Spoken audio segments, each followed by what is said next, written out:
kanina mga kababayan or kahapon naglabas po siya ng video at ang inuupakan niya naman po ay walang iba kung hindi si Senator Ping Lacson at pinapalabas na fake news. Etong si Senator Ping Lacson at in-splice, in-edit yung kanyang video para mapasama daw po siya sa publiko. So ngayon ito, pakinggan po natin, ito nakita natin isa pang balita.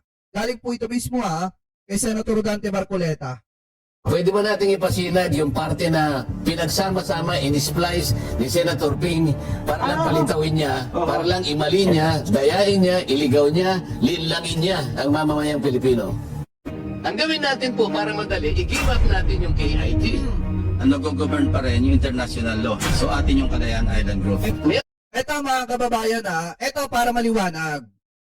Kahit naman hindi i-splice yan, ni Senator Rodante Marcoleta, ni Senator Ping Lacson, ang nakarating sa taong bayan, kung papanoorin nyo yung mismong live mga kababayan, yung mismong hearing, nakasama itong si Marcoleta at nagsasalita patungkol po dyan sa pagsuko ng KIJ, maliwanag po yung narinig ng mga kababayang Pilipino natin, na sinabi nyo po mismo na isuko na lamang po itong Kalayaan Island Group. So hindi na po mababago yan mga kababayan. Kahit ilang beses siyang gumawa ng paraan para ilihis yung issue na yan o para takpan yung issue na yan, wag lang magalit sa kanyang taong bayan, hindi niya na po matatakasan yan. Di po ba mga kababayan? Kasi maliwanag po sa pandinig nating lahat, hindi naman bingi ang mga kabataan, hindi naman bingi yung mga kababayang Pilipino po natin, yung mga concerned citizen. Narinig po talaga nila na sinabi mismo mga kababayan ni Senator Rodante Marcoleta na isuko na lamang po yung Kalayaan Island Group. Buti pa nga mga kababayan, ito pong si Senator Kiko Pangilinan, ipinaglalaban yung teritoryo po natin. Buti pa nga yung ibang mga senador, may malasakit sa mga teritoryo po natin. Kaya nga ako mga kababayan kung sakali na ma-impeach itong si Sara Duterte at kung pipili lang din si Presidente ng posibleng maging Vice President niya na papalit kay Sara, mas maganda pa kung si Kiko Pangilinan or kaya si Tito Sen. Kasi yan, may mga malasakit yan mga kababayan sa teritoryo po natin. So ngayon, kung titingnan din po natin mga kababayan, ang nakakatawa kasi dito, kay Senator Rodante Marcoleta, pilit niya pang nilulusutan yung isang bagay na nasabi niya na. Kaya nga, para sa akin, mas maganda na humingi ka na lang ng pasensya publicly. Diba, mas maganda mag-public apology ka na lang sa taong bayan, baka matanggap pa.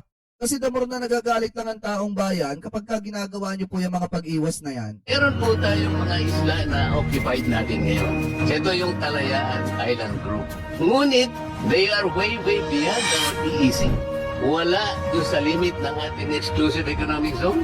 Being a member of the armed forces, our seas, our rights, and our future, and we just take to what is legally ours, what is stated in our law, sir.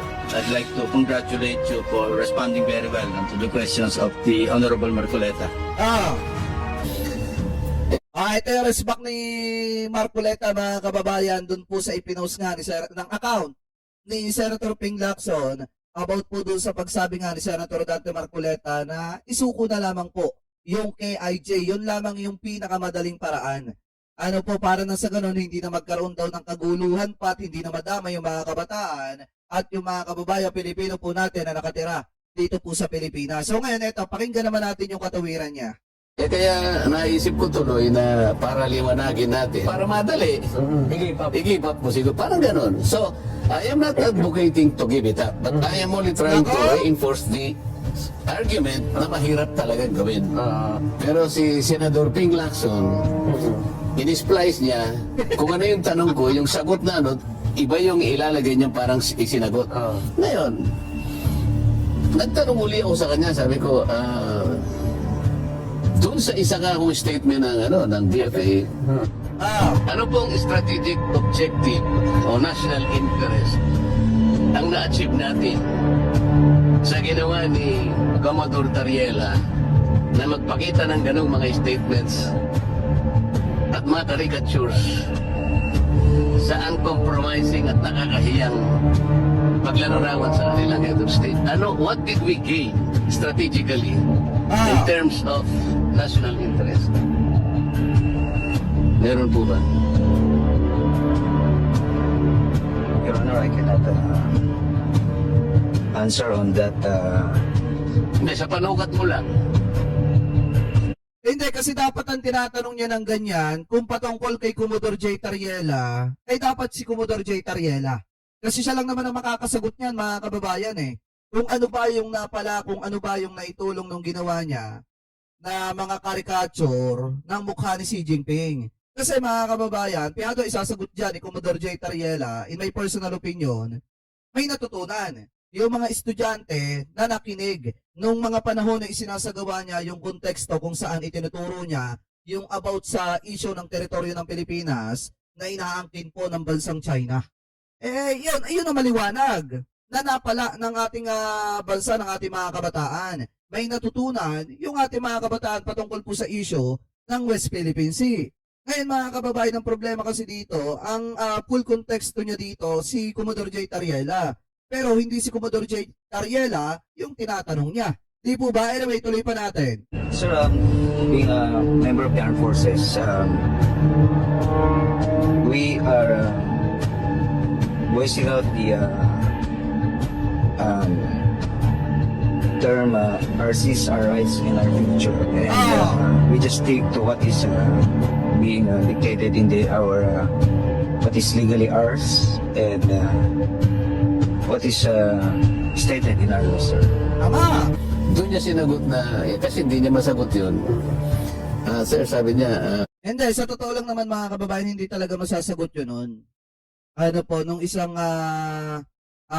miyembro ng armed forces na yon. Hindi niya talaga masasagot mga kababayan, hindi talaga masasagot yon ni Captain Pilar. Dahil nga, kung titingnan niyo mga kababayan, ang dapat sumagot ng tanong niya ay hindi naman po si Captain Pilar.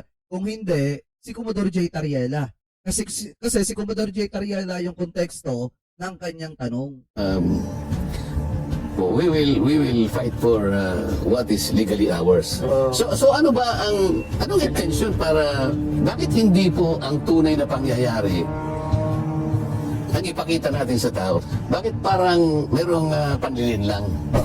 Alam mo sa Philippine Military Academy, ang isang kadete ay ginagabayan ng dalawang pamantayan na inilagay bilang isang tanong eh. Dalawang tanong yun actually. Sabi niya sa'yo, tanong niya sa'yo, do I intend to deceive? Yung pangalawa, do I intend to gain undue advantage? Ito yung pamantayan. If you can answer no to both, Okay. Sa dalawa, natanong. Oo. then you are doing the honorable thing. They are way beyond our easy. Wala doon sa limit ng ating exclusive economic zone. Being a member of the armed forces, RCs are rights in our future, and we just stick to what is legally ours, what is stated in our law, sir. What did we gain? Eto kasi mga kababayan para sa akin maganda po yung sagot ni Captain Pilar. Ano po kaysa sagutin niya yung sinasabi, yung tanong ni Senator Dante Marcoleta kung ano yung natamo, kung ano yung napala ng Pilipinas, naging pakinabang doon sa ginawa ni Commodore J. Tariela na caricature na pumapatungkol doon sa mukha ni Xi Jinping. Kasi nga, unang-una, hindi naman po talaga si Captain Pilar ang dapat sumagot nun. Ang dapat pong sumagot nun talaga si Commodore J. Tariela. Ngayon, yung sagot ni Captain Pilar, mga kababayan, talagang kung titingnan po natin in reality, totoo po talaga. Ano po, na unang-una, kailangan po talaga nating tingnan yung magiging kinabukasan ng mga kababayang Pilipino po natin, especially ng mga kabataan. Ano po, anyway, tuloy pa natin. Strategically, in terms of national interest. Meron po ba? Your Honor, I cannot answer on that. Hindi, sa panukat mo lang. Hindi, sinabi na nga na hindi niya masasagot yun kasi nga si Commodore J. Tariela nga ang dapat sumasagot nun. Sir, being a member of the armed forces, we are voicing out the term RCs, our rights in our future, and we just stick to what is being dictated in our what is legally ours and what is stated in our law, sir. Diba? Alam nyo, hindi ko alam kung ano yung pinupunto dito ni Senator Dante Marcoleta. Pero ang maliwanag kasi dito, sinabi niya na para hindi na magkaroon pa ng kaguluhan, para hindi na natin maisakripisyo yung buhay ng mga kabataan, buhay ng susunod na henerasyon, buhay ng mga kababayang Pilipino po natin, kahit malabo naman talaga mangyari yan, i-give up na lamang po yung Kalayaan Island Group. Yun yung pinaka-highlight kasi mga kababayan ng sinabi niya na hindi po talaga makakalimutan ng mga kababayang Pilipino po natin. Hindi nyo makakalimutan kasi nga, yung gustong ipamigay, yung gustong isuko ay teritoryo, parte ng teritoryo ng ating bansa. Di po ba kaya kahit anong paliwanag niya dito, kahit anong palusot niya dito mga kababayan, hindi niya po ito mapapasinungalingan pa.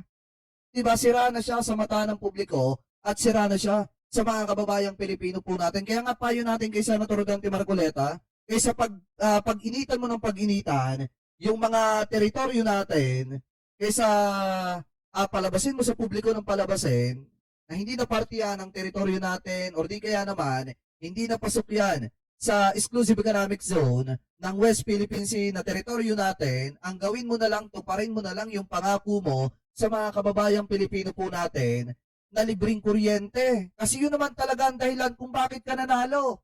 O bakit hindi mo tinatrabaho yun? Yun ang dahilan kung bakit ka senador ngayon. Di po ba mga kababayan? So ngayon, kung titingnan po natin, ano ba yung sabi dito ni Attorney Jesus Palsis? Eto Marcoleta promise free electric bills below 2,000 pababa. Mga kababayan, samantalang nga itong si Libiste, sabi dito, Libiste Solar promise to deliver 12,000 megawatts but did not now, o hindi nangyari. Now, at least for a four-piece family, automatic libre na ang unang 50 kilowatts. Nakamping ako but I just love when BBM beats mga DDS. O yan yung sabi dito mga kababayan. Pero inyo maliwanag naman na sinabi dito ni Atty. Jesus Palsis na siya po ay kakamping. Pero siya po ay kakamping mga kababayan pero bilib siya kay PBBM. At gusto niya yung ginawa ni PBBM na mismong gobyerno na ni PBBM, ang presidente na natin ang gumagawa ng paraan para kahit papaano yung mga kababayang Pilipino po natin hindi mabigatan sa kuryente, lalo na yung mga miyembro ng 4-piece. Samantalang yung 2,000 pababa na libreng kuryente ni Marcoleta, hanggang ngayon wala pa. Di po ba?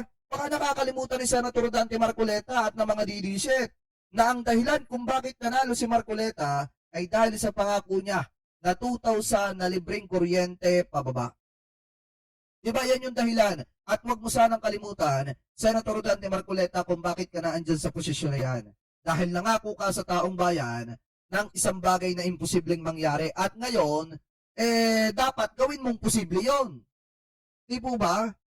Kasi sa totoo lang, kung hindi mo magagawa yan, wala kang pinagkaiba ay Alan Peter Cayetano na budol sa mga kababayang Pilipino po natin. So yun lang naman. Mga kababayan, kayo po, ano po masasabi nyo? Hingil po dyan. Comment below na lamang po kung ano po ang comment at opinion po ninyo. Hingil po dyan. At Pegador, wala kang kawala. Pegador, kayo ay maganda. Pegador, galit sa masama. Pegador, ang sa inyo bebenga. Pegador, wala kang kawala. Pegador, kayo ay maganda. Pegador, galit sa masama. Pegador, ang sa inyo bebenga.